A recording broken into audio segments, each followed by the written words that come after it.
So welcome to the Practical Cook Kitchen. We're making strawberry jam today. I have bacon frying in the background, so excuse the popping noise. As you can see, we've got a lot of strawberries. The Practical Cooks Junior did quite an excellent job and picked several gallons of strawberries. Now, it can be difficult to do conversions because a lot of recipes call for pounds or quarts. In this case, our recipe calls for pounds and gives an approximation in pints, but I'm going to be precise. It's a lot simpler to measure. So I have a pretty simple kitchen scale over here, and I've zeroed it out and put the colander on it. Got 3 pounds of strawberries in the colander. I'm getting ready to rinse and hull them. When you make jam, you're going to want to be more precise. I tend to be a cook and not a precise scientist in the kitchen, but with jam you need to be precise, particularly because this recipe is just strawberries, lemon juice, and sugar. There's no pectin, and if you want it to set and not be strawberry juice, then you got to be pretty precise in your measurements. So, on to the next step. Thanks for joining us, The Practical Cook, making strawberry jam.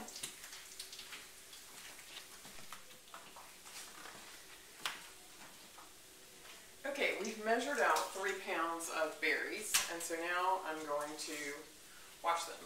I highly recommend using a veggie spray. If you've never tried one, it's essentially a like dishwashing liquid for fruits and vegetables.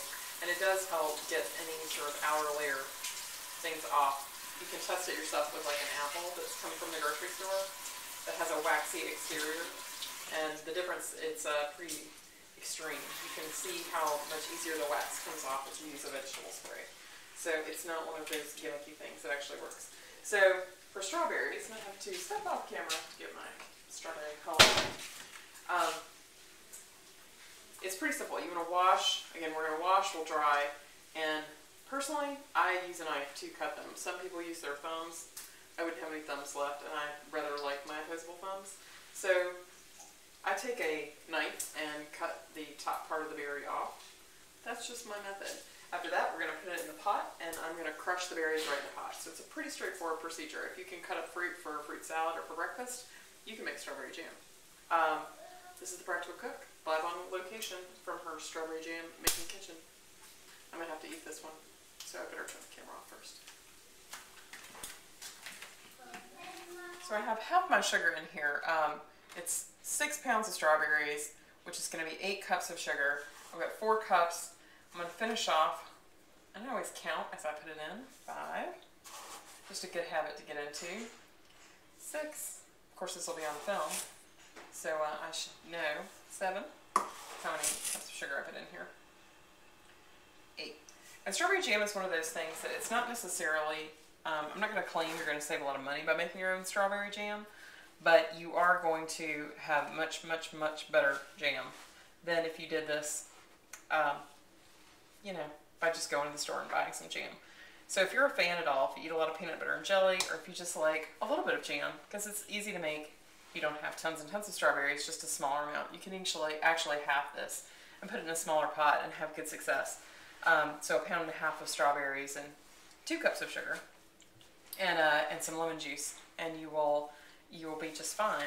So it says I'm supposed to lightly crush the berries, and I definitely do that. I get all the sugar mixed in. And you can see why this is not necessarily easy. For those of you who know me in my other identity, not as the Practical Cook, but in my real life, I'm a big fan of doing push-ups, and now you can see why. Because and you need a lot of strength in the kitchen. So this is essentially a push-up into jam. So I'm going to get these berries mashed up, and we'll get them on the stove and walk through the next step of the process. So next step, we've got crushing the berries up with the sugar. All right, so we're doing well with our small pot of jam. As you can see, it's just starting to boil and foam. So we're supposed to bring it up to a boil. We skim the foam. Our big pot is not yet there. Give it a little extra heat, see if we can get it to catch up. So you bring it to a boil, you skim the foam. You see that sort of amazing pink foam that's coming up there. And so you toss out this foam, and then you add the lemon juice, and then you boil, boil, boil. I think the saying, a watched pot never boils, is probably, if not based on jam, then it should be, because I have been watching this jam for several minutes, and we're just now getting to the boiling point. So It's true. A watched pot, in fact, never boils. So I'm squeezing piles and piles of lemons, as you can see. So if you have a pot that won't boil, do something else. There's the advice from the Practical Cook. Okay, so this time, a subtle but important difference. You can see it's really starting to hold together on the plate, but this is actually looking jam-like. And you can see how dark the color is. And let me give it a stir for you. It's dark, it's starting to cling to the spoon a lot more. So I'm going to go ahead and cut the heat on this. I think just another minute won't kill it. We're not in the danger zone. It's not going to become some glompy mess, but it's definitely to the point that we're going to want to turn that off. So I've turned off the heat on one batch. The other batch, we're timing. It's going to probably go the full 40 minutes like we talked about because we doubled the batch. But this batch of jam we're going to pull off, let it cool, and hopefully we've got one set of jars that's ready, and prepare some lids and put it in the jars. So we're almost done making strawberry jam. So the second batch of jam is done. I'm just going to pull it off the stove here. And I've tested it. So all that's left is to test the jam. And for, you know, so it didn't look so gross and I wasn't eating off the spoon. I put it on a piece of bread.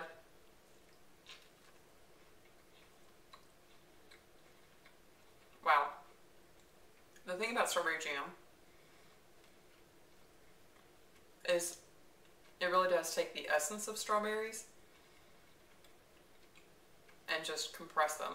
So this is, taking a bite of this is, it's like a bite of spring sunshine. It's very vibrant. The lemon juice is a great balance. It's a good consistency. So it's a little bit runny. This won't be, again, as gelatinous as some jams are because it has no pectin, no additional pectin in it besides what's in the fruit.